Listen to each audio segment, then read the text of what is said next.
Dober dan. V tej kratki video razlagi bi vam rada prikazala oziroma spomnila, kako nalagamo učne načrte v platformo aplikacijo Spagyari. Stvar je zelo enostavna, se moramo najprej seveda prijaviti.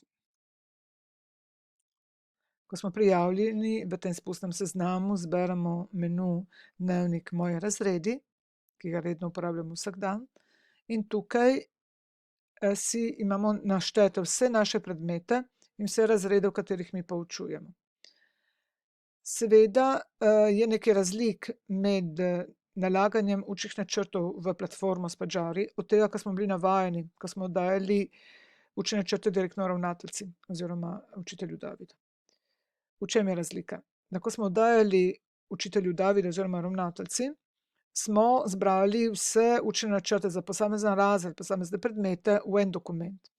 Sedaj tega ne moremo več delati, lahko samo moramo razcefrati, razdeliti učni načrt na razrede in predmete, ker moramo vsak predmet in za vsak predmet in za vsak razred naložiti lasten učni načrt. To se pravi, če jaz učim slovenščino, italijanščino, zemljepis, zgodovino ali karkoli že, v več razredih moram za vsak razred pač vpisati za tisti razred tisti učni načrt. Recimo, jaz učim slovenščino v 2. razredu in bi rada naložila slovenščino. Kliknem pod tukaj, kjer je predmet slovenščina, kliknem na ikono Snov in se mi odpre to okno. Tukaj gor imam zopet eno orodno vrstico z različnimi ikonami. Kliknem na program. Ko kliknem na program, se mi odpre to drugo okno, kjer imam orodno vrstico z različnimi zavihki. Kliknem na drugi zavihek, Progettazione delle attività. Sem vnesem moj učni načrt. Imam 3 različne možnosti. Prva možnost, ki je tako najbolj implicitna, kliknem v pravokotnik in začnem pisati. Recimo, če je to slovenščina, bom napisala, kaj jaz vem, poslušanje, govor, se ne spomnim več, pa kaj jaz vem, branje recimo, branje, dvopičje, in bom pač napisala, kar moram napisati. Bom počrnila recimo to, branje bom samo počrnila, to ne, torej lahko oblikujem, kot da bi pisala katerikoli dokument Word. Branje, potem bom pisala, ne vem, jezik, kaj jaz vem, da se izmišljujem seveda. In torej napišem učni načrt. Ga pišem direktno v Spagyari. Edino, kar morate paziti, če pišete direktno v Spagyari, da čim bolj pogosto kliknete na salva, na shrani. Zakaj? Kajti Spagyari, kot veste, nam dovoljuje, ima en določen čas, po katerem nas vrže ven s programa, ker drugače bi otežili preveč server. Torej piše: si consiglia di salvare spesso le modifiche in modo da evitare lo scadere della sessione. To pomeni, da sam program, če smo preveč dolgo priključeni, nas vrže ven. Prav? To se pravi, morate stalno shranjevati. To je prva varianta. Druga varianta, verjetno vsakdo izmed vas ima kakšne učne načrte že shranjene, jih samo malce prilagodi oziroma raje piše v dokumentu Word, tako da, ker ga zna lažje oblikovati ali kaj vem kaj. In zato je druga varianta, katera je, da si odprem dokument Word, ker imam jaz pač učni načrt, tukaj recimo državljanska vzgoja z kurikulov. Kaj naredim? To, kar mi zanima, potemnim, pritisnem Ctrl C, to se pravi izreži, talja, se vrnem v Spagyari, kliknem na Ctrl V, to moram nujno narediti Ctrl V, ker drugače mi ne gre, torej če grem tukaj na Modifica, poglejte, bi lahko, in dam kopija, mi ne prepiše. Prav? Zato ukazi so, torej v originalnem dokumentu napišem, kliknem na gumb Ctrl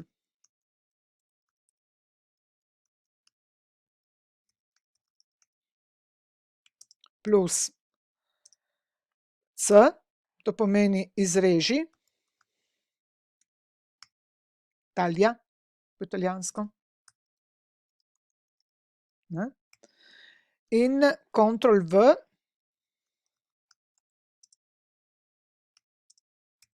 kar pomeni kopiraj, prilepi.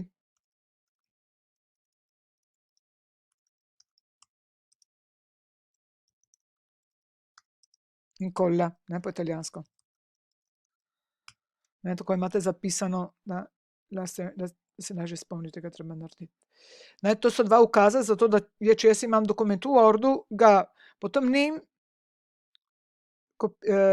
izrežem, kopiram v spomin in ga potem prepišem v dokument tukaj, v dokument s Pagari. Moram zopet postaviti salva. Moram vsekakor shraniti, kaj drugače mi ne bo šlo v spomin. Ko bom jaz zopet odprla, bom dobila prazno. Jasno? Tretja varianta, ki verjetno tista najbolj praktična, jaz si dokument mojih učnih načrtov ga porazdelim na posamezne razrede, to se pravi, da moram ustvariti in predmete, to se pravi, da moram ustvariti več manjših dokumentov. Vsak dokument spremenim v format PDF in ko sem spremenila format PDF, ga potem direktno naložim. Kako? Tako da kliknem na ikono Consent solo file PDF, torej me spomnim, da mora biti PDF, ne moram naložiti Worda, lahko samo PDF. Šelji file, kliknem, se mi odpre pač mapa mojega računalnika in jo prepišem. To je to. Ne, oprostite, sem jaz. Ja. Ne, torej kaj sem zdaj šla? To, kar sem naredila, dobro, ne, torej sem pokazala, to je to.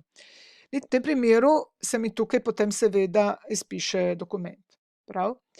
To ostane prazno. Če želim, lahko napišem kaj, ampak ni nujno potrebno. Lahko glej, spodnji priloženi dokument, čeprav želim. Tukaj, če jaz kliknem na prenesi, če sem pisala v ta pravokotnik, lahko sem kliknem na prenesi in se mi odpre dokument. Ga vidite? Ker je vse tisto, kar sem jaz napisala, jaz lahko recimo, torej, če se odločim, da pišem direktno učni načrt v Spadžari, si ga lahko prenesem v dokument Word, spremenim tukaj, kar je pač v italijanščini, v slovenščini in imam tudi v Wordovi kot Wordov dokument. Če me to zanima imeti shranjeno tako.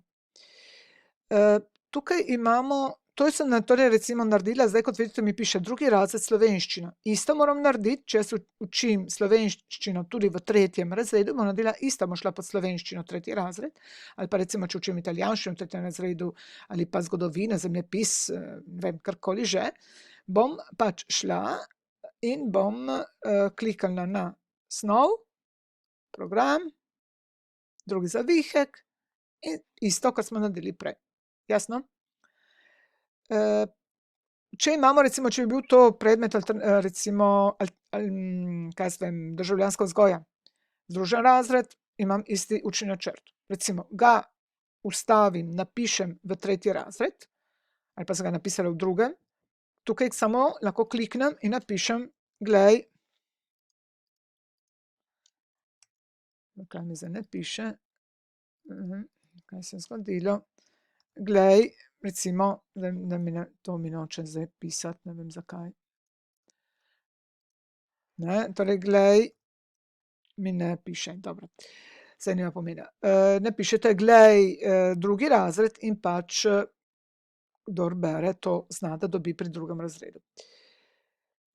Tukaj imamo pa več zavihkov, kot vidite, nimamo samo tega. Začnimo od zadaj. Torej, tukaj v drugi zavihek naložijo učitelji, ki pač rednega pouka.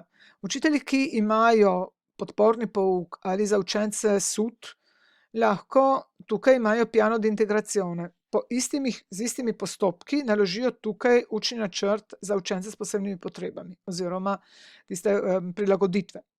Potem imamo tukaj še druga dva, relazione di fine anno je končno poročilo ob zaključku šolskega leta, nalagamo vedno na enak način, oziroma programma Svolto, to je neka vrsta, tisto, kar smo imeli v starih vpisnicah, če se spomnite, tisto še v papirnati obliki, smo imeli dvojne kolone. Na levi smo napisali učni načrt, na desni smo pisali kroniko, smo imenovali.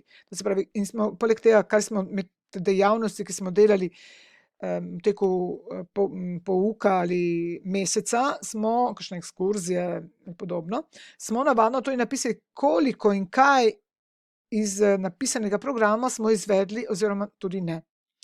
To bi lahko, kdor želi, si lahko to zabeleži sem. Imamo potem pa še prvo, to je kronoprogramma. To je, tukaj, če je na drugem zavihku napišemo letni učni načrt, tukaj ga lahko razceframo, porazdelimo po mesecih, po tednih, ne, ampak vam bom to naredila kvečjemu en drugi video s to razlago prav bolj natančno. To je, kako lahko uporabljamo kronoprograma, ker je malce bolj zakompliciran. To je to, želim vam res uspešno šolsko leto naprej in da bi učni načrtek, zdaj boste sestavili, lahko bili res v pomoč pri vašem vsakdanjem delu. Lep pozdrav in nasvidenje.